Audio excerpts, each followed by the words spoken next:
तो आज हम क्लास 9th की वर्कशीट 67 करेंगे और आज जो वर्कशीट है उसमें हम पढ़ेंगे गतिज ऊर्जा।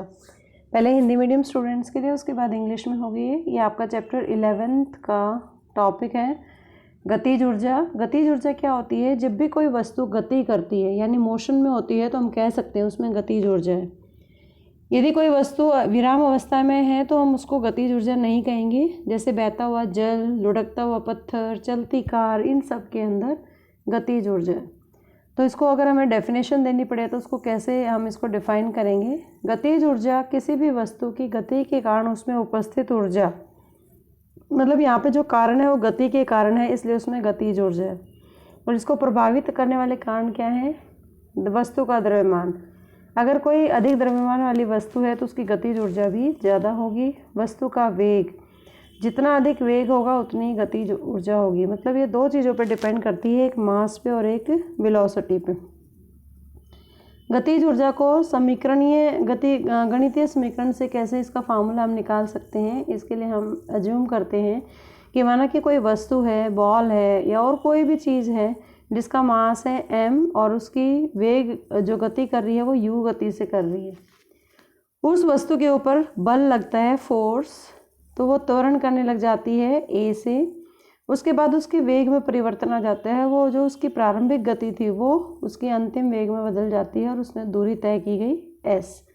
तो यहाँ पे जो वर्क डन है वो आ जाता है फोर्स इंटू डिस्प्लेसमेंट, और दूसरे नियम के हिसाब से f होता है मास इंटू एक्सेलरेशन। अगर हम इसमें फर्स्ट इक्वेशन में सेकंड इक्वेशन की वैल्यू पुट करेंगे तो ये आ जाएगा हमारे पास F equal to W A into S. और गति का जो तीसरा समीकरण है वो क्या कहता है? V square minus u square equal to 2as। तो यहाँ पे s की वैल्यू यहाँ पे पुट कर देंगे, v square minus u square upon 2a।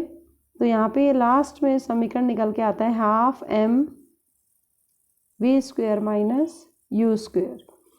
तो यहाँ पर अगर हम इनिशियल वेलोसिटी माना कि 0 है, मतलब वस्तु विराम अवस्था में है, तो यहाँ पर अगर ये 0 होगी तो W equal to half m v square हो जाएगा और उस पर किया गया कार्य ऊर्जा के बराबर होगा और वो ऊर्जा गतिज ऊर्जा कहलाएगी। यदि वस्तु विराम अवस्था में U इक्वल टू 0 तो विराम अवस्था में एक वस्तु की गतिज ऊर्जा भी शून्य होती है, मतलब वो गति नहीं कर रही है तो गतिज ऊर्जा क्या होगी? उसके अंदर 0 होगी। इसको एक 3 नंबर का इसमें से न्यूमेरिकल आता है हमेशा, तो ये न्यूमेरिकल दे रखे हैं, दोनों न्यूमेरिकल आप करेंगे। जैसे एक वस्तु जिसका द्रव्यमान मास मतलब 10 kg है, 4 मीटर पर सेकंड के वेग से चल रही है, तो इसका फाइनल वेलोसिटी b है इसका 4 मीटर पर सेकंड स्क्वायर। तो गतिज ऊर्जा का फार्मूला होता है half m v square. Put करेंगे, वैल्यू आ जाएगी। अगर कार की गति को 30 किलोमीटर पर आवर से 60 किलोमीटर तक ले जाने के लिए आवश्यक बल ज्ञात कीजिए। यदि उस कार का द्रव्यमान इतना है 1500 kg, तो मास 1500 kg है, u हो जाएगा 30 किलोमीटर पर आवर, तो उसको हमें मीटर पर सेकंड में चेंज करना है। फाइनल वेलोसिटी हो जाएगी 60 मीटर पर सेकंड, उसको भी हमें मीटर पर सेकंड में चेंज करना है। तो w क्या होता है? गतिज ऊर्जा में परिवर्तन, अंतिम ऊर्जा माइनस प्रारंभिक ऊर्जा, तो half m v square minus u square. तो ये वैल्यू पुट करेंगे इसमें, ये वाले फार्मूले में, तो ये आंसर आ जाएगा इसका।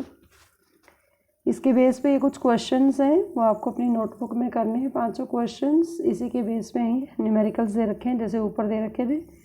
Now the time for the English medium students and today's worksheet is worksheet 67 for the class 9th and we are going to discuss chapter 11 that is work and energy, and specially we are going to discuss about kinetic energy. So what is kinetic energy? There are the different forms of energy that you have seen in the previous worksheet. Then when the object possesses kinetic energy while it moves. So when the object is rest, it doesn't possess kinetic energy. For example, running water. Example of the kinetic energy are running water, moving car and the rolling stone. So what is the definition of kinetic energy? Kinetic energy of the object is defined as the energy possessed by the object by virtue of its motion. And kinetic energy depend upon the two things. First one is mass. More with the mass, more with the kinetic energy, and the velocity of the object, more the velocity, more the kinetic energy. Now, how to derive the formula of kinetic energy mathematically? Let us see. Let us consider an object of the mass m is moving with the velocity u and displaced to the displacement s. When the force F is acting on it, it produces the acceleration a to increase the velocity v. So what is the work done? It is W equal to F into S. And according to second law of motion, force equal to mass into acceleration. Put the value of F here, then you will get this equation. Now third equation of the motion is that v square minus u square equal to 2as. Then we have to replace s from this equation. Then s equal to v square minus u square upon 2a. If we put this value, a से a cancel हो जाएगा, and then after that w equal to half m v square minus u square. If the object is at rest initially, then u equal to 0. Then w work done by the object is equal to half mv square. It means every object has their energy possessed in it, even it is at rest, and the work done equal to energy.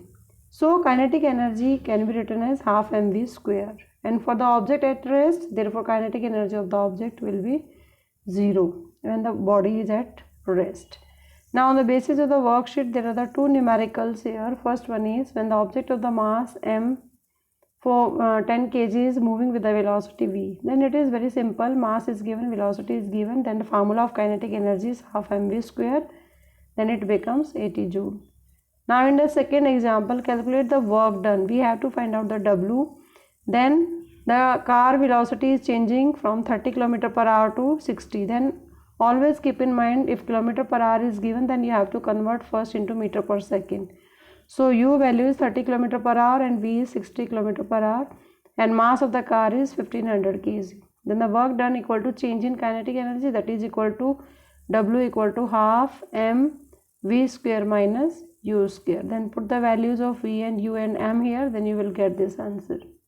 Now on the basis of the worksheet, you have to check your understanding by doing these questions in your notebook. Keep watching Super Vigyan. Thank you so much.